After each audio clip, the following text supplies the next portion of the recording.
नमस्कार दोस्तों, आपका बहुत बहुत स्वागत है। अब मैं बात करूँगा, देखो मैं अब डिस्कस कर रहा हूँ पेपर जो होंगे आपके। पेपर होंगे मार्च में। क्लास 10th का ये पेपर है, मॉडल टेस्ट पेपर है। और ये पेपर मैंने नहीं बनाया है, ये बोर्ड वालों ने साइट पे दिया है। इसी तरह का आपको पेपर आएगा। आपको पता है कि पूरी बुक से पेपर आएगा और 80 मार्क्स का आएगा, ठीक है ना। पूरी बुक से आएगा पेपर और 20 नंबर की आपकी असेसमेंट होगी। तो आपके उसमें से जो होंगे 18 MCQ आएंगे एक एक नंबर के, जिसमें आपको ऑप्शन होगा उसमें से 16 करने हैं। तो 16 करने हैं तो 16 नंबर के MCQ। तो हम सारे क्वेश्चन डिस्कस करेंगे। और कैसा आपका पेपर का पैटर्न है वो मैंने पहले डिस्कस कर दिया है, तो इसमें टाइम वेस्ट नहीं करूँगा। उसको डिस्कस करके आप वो वीडियो देख सकते हो कि किस टाइप के क्वेश्चन आएंगे, कौन कौन से मतलब कितने कितने मार्क्स के आएंगे, वो सारा मैंने कर दिया है। तो मैं हर क्लास के मैथ, खासकर मैथ के पेपर में डिस्कस करूँगा। तो अभी 10th की बारी है, तो पूरा पेपर है पार्ट में डिस्कस हो जाएगा, ठीक है। तो अब करते हैं फर्स्ट क्वेश्चन पे आते हैं। और आपको बात बता दूँ, मॉडल टेस्ट पेपर से बहुत क्वेश्चन आते हैं। और इसमें इस बार ऐसा किया है कि इन्होंने खुद लिखा है। ये मैथ के पेपर में किया है, पता नहीं क्यों किया है। ये खुद हाथों से लिखा है अपने और साइड पे डाल दिया है फ़ोटो लेके। इन्होंने प्रिंटेड मतलब कंप्यूटर पे टाइप नहीं किया है इस पेपर को। चलो उससे तो क्या लेना हमने, तो हमारे को तो पेपर से मतलब था। तो फर्स्ट क्वेश्चन देखते हैं। देखिए MCQ है, इसमें बोला है फिल इन, देखो इसमें बोला है fill in the blank using correct sign in correct word given in bracket. मतलब हमारे को ये खाली स्थान भरना है। इसको कोष्टक में दिए, कोष्टक होता है ब्रैकेट, कोष्टक में दिए गए सभी शब्द का प्रयोग करते हुए रिक्त स्थानों को भरिए। इसमें बोला है ऑल स्क्वायर आर, देखो क्या बोला है, ऑल स्क्वायर आर डैश, मतलब सभी वर्ग डैश होते हैं। स्क्वायर पर देखो, तो ऑल स्क्वायर आर डैश, सारे स्क्वायर क्या होते हैं, सिमिलर होते हैं या कॉन्ग्रुएंट होते हैं। आप बता सकते हो, जो एक स्क्वायर है दूसरा स्क्वायर है, स्क्वायर बड़ा भी हो सकता है छोटा भी हो सकता है ना, है तो वो स्क्वायर ही ना। तो शेप तो उसकी स्क्वायर ही होगी, ठीक है। शेप तो उसकी सेम होगी, मतलब साइज उसका अलग हो सकता है। तो जो साइज से डील करता है वो होता है कॉन्ग्रुएंट। कॉन्ग्रुएंट चीज़ें क्या होती है, जो इक्वल हो, बिल्कुल साइज में भी इक्वल हो। तो ये बेटा कॉन्ग्रुएंट तो हो नहीं सकता है। क्या होगा ये, ऑल स्क्वायर आर सिमिलर। और कॉन्ग्रुएंट का आपको ऑप्शन है, तो क्या होगा ये हो जाएगा सिमिलर, ठीक है। इसका ऑप्शन हो जाएगा सिमिलर, यानी समरूप, हिंदी में समरूप, सभी वर्ग समरूप होते हैं, all square are congruent. Next है घटना ई की प्रायिकता प्लस घटना ई नहीं की प्रायिकता। देखो क्या होगा, देखो इसमें बोला है probability of an event E plus probability of the event not E, ठीक है। तो इसकी प्रायिकता क्या होगी, मतलब प्रोबेबिलिटी क्या होगी। इसका मतलब देखो कि किसी चीज़ के होने की और ना होने की प्रायिकता क्या होती है, वो हमेशा 1 होती है। मतलब किसी चीज़ के होने की प्रोबेबिलिटी प्लस ना होने की प्रोबेबिलिटी का सम 1 होता है, ठीक है बेटा। तो देखो जैसे मान लो एक कॉइन को उछाला जाता है, तो हेड आने की पॉसिबिलिटी कितनी है, 50% है। 50% है ना, मतलब उसको हम 1/2 लिखेंगे, हाफ लिखते हैं ना, हाफ। तो और ना आने की पॉसिबिलिटी, हेड ना आने की पॉसिबिलिटी तो 1/2 ही हुई ना। तो 1/2 प्लस 1/2 करोगे तो कितना आएगा, 1 आएगा। तो ये ईजी क्वेश्चन है, ये आपको वैसे पता होगा।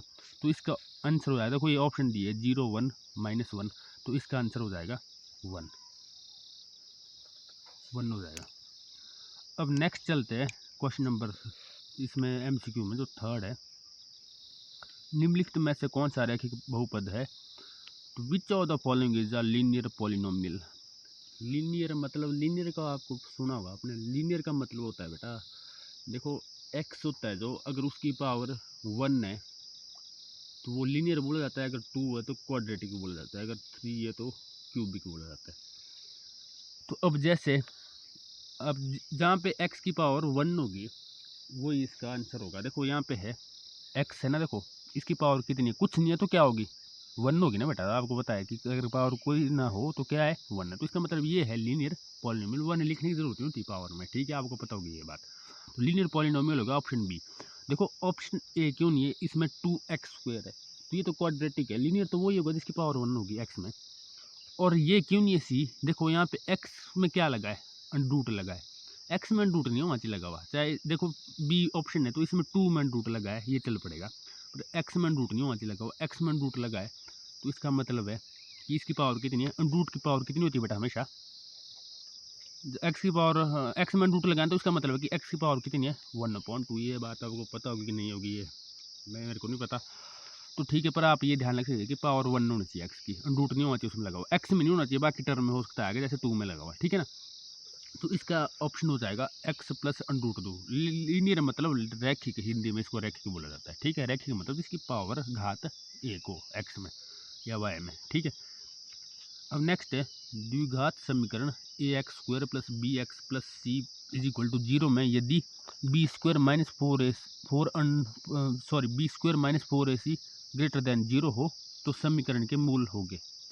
देखो क्या बोला है बेटा, in a quadratic equation ax² plus bxc plus c is equal to 0 if b² minus 4ac greater than 0 then the roots of equation are. क्या बोला है, देखो आपने फोर्थ चैप्टर में, हाँ फोर्थ में है क्वाड्रेटिक इक्वेशन, तो इसमें आपने पढ़ा होना। देखो तो डी निकालते हैं हम, डी उसमें कैसे निकालते हैं, देखो क्वाड्रेटिक इक्वेशन में जो क्वाड्रेटिक फॉर्मूला से निकालते हैं b² माइनस 4ac। मान लो कोई इक्वेशन है उसमें जो डी निकालोगे आप डिस्क्रिमिनेंट, तो ये b² माइनस 4ac आपके आया, मान लो 4 आया, ठीक है। ये सॉल्व करके वैल्यू डाल के 4 आया, तो डी क्या आ गया बेटा,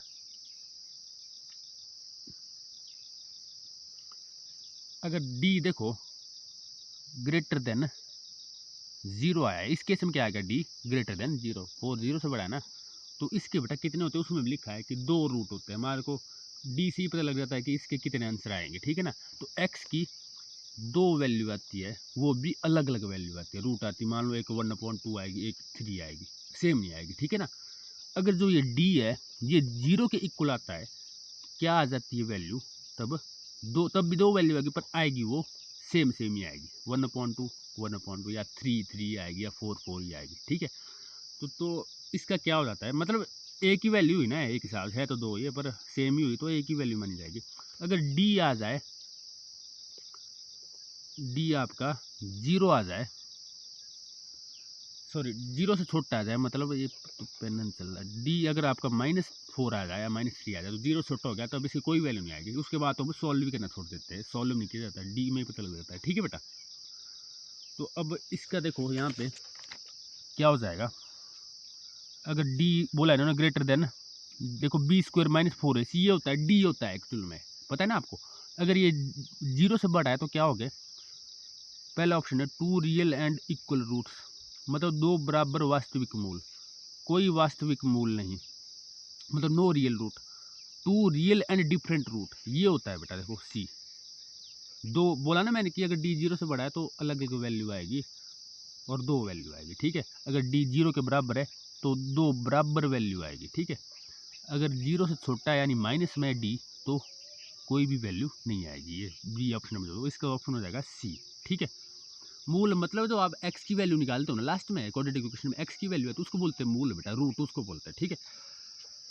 अब नेक्स्ट चलते हैं, देखो ये ए पी दी गई है, इसमें फिफ्थ में AP 3 1 -1 -3 डैश डैश का सारवंतर है, तो इसमें बोला है सारवंतर होता है, देखो यहाँ पे भी ये लिखा हुआ, नेक्स्ट क्वेश्चन में देखो, ये देखिए यहाँ पे इंग्लिश में जो है AP 3, 1 -7 -3 जो भी है ये, तो इसमें कॉमन डिफरेंस फाइंड करना है, मतलब डी पता है ना आपको, तो डी कैसे निकाला जाता है बेटा, डी निकाला जाता है गैप से निकाला जाता है, जैसे ये है ना 3 1 -1 -3, इसमें डी निकालना है, मतलब तो कैसे निकालेगा आप, तो डी निकाला जाता है, मतलब डी होता है कितना गैप है इनके बीच, आपको पता लग रहा है 3 और 1 के बीच कितना गैप है,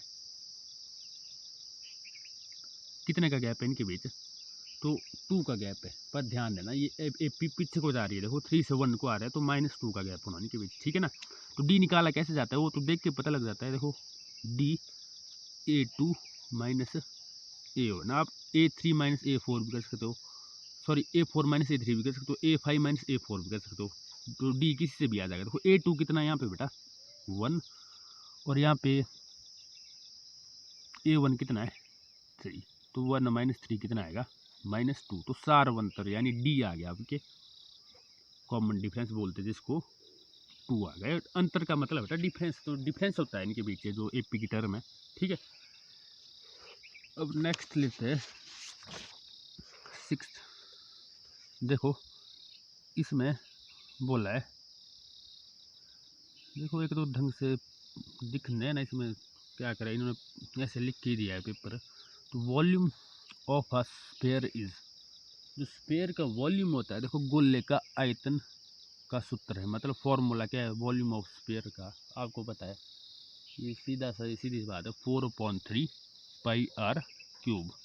तो 4/3 ये यहाँ पे देखो, ठीक है ना। फॉर्मूला अपना याद कर लेना, एक आधा फॉर्मूला पूछ जाएगा। तो 13 चैप्टर में होते हैं ना वो फॉर्मूला, गोला बेलन वगैरह सिलेंडर वगैरह जो भी होते हैं, कोन जितने भी है वो, उनके सारे एरिया के फॉर्मूले भी याद करो।